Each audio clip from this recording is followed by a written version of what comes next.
বিসমিল্লাহির রহমানির রহিম। আসসালামু আলাইকুম। আজ মেয়ের আবদার, তাকে চিকেন চাপ বানিয়ে দেওয়ার জন্য, তাই আমি চলে গেলাম চিকেন চাপ বানানোর জন্য।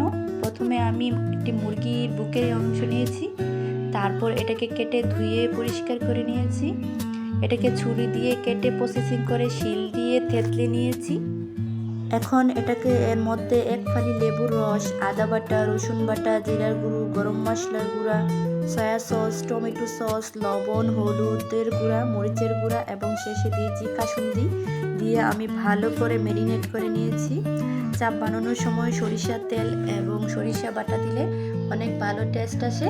ম্যারিনেট করা হয়ে গেছে, এটাকে 1 ঘন্টার জন্য আমি রেস্টে রেখে দেবো।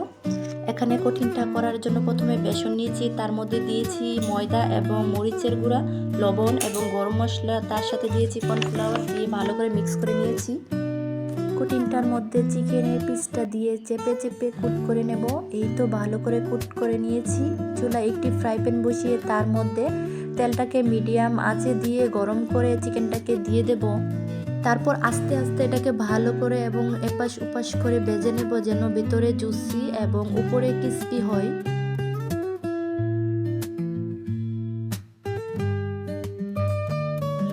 এই তো ভাজা হয়ে গেছে। মাশাআল্লাহ, কতটা সুন্দর এবং কালারফুল হয়েছে, খেতে অনেক টেস্টি হয়েছিল যা বলার বাহিরে। একটি পিস দিয়ে কত বড় একটি চিকেন চাপ হয়েছে। চিকেনটা প্রচণ্ড গরম ছিল, যা আমি ভাঙতে পারতেছিলাম না। মাশাআল্লাহ, কত সুন্দর হয়েছে।